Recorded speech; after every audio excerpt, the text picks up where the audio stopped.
Hi అండి, ఈరోజు మన వీడియోలో ఆంధ్ర స్టైల్లో గోంగూర పచ్చడి ఎలా చేసుకుంటారో చూద్దాం.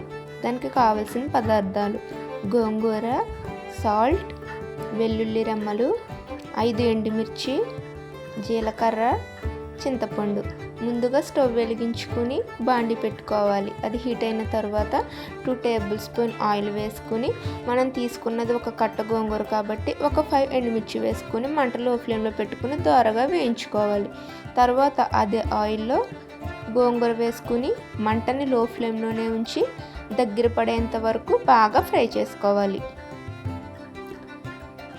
దాన్ని తిప్పుతూ దగ్గర పడేంత వరకు ఫ్రై చేసుకోవాలి. ఇలా దగ్గర పడిన తర్వాత స్టవ్ ఆఫ్ చేసుకుని ఆ మిశ్రమాన్ని చల్లారనివ్వాలి. తర్వాత రోలులో ముందుగా వేయించుకున్న ఎండుమిర్చి, అందులో కొంచెం సాల్ట్ వేసుకుని రుబ్బుకోవాలి. దానిలోనే వెల్లుల్లి, జీలకర్ర వేసుకుని రుబ్బుకోవాలి. తర్వాత వేయించుకున్న గోంగూరను కూడా వేసుకుని రుబ్బుకోవాలి. ఇలా బాగా రుబ్బుకున్న తర్వాత ఒక్కసారి సాల్ట్ చెక్ చేసుకుని అందులోనే తగినంత సాల్ట్ వేసుకుని మళ్ళీ రుబ్బుకోవాలి.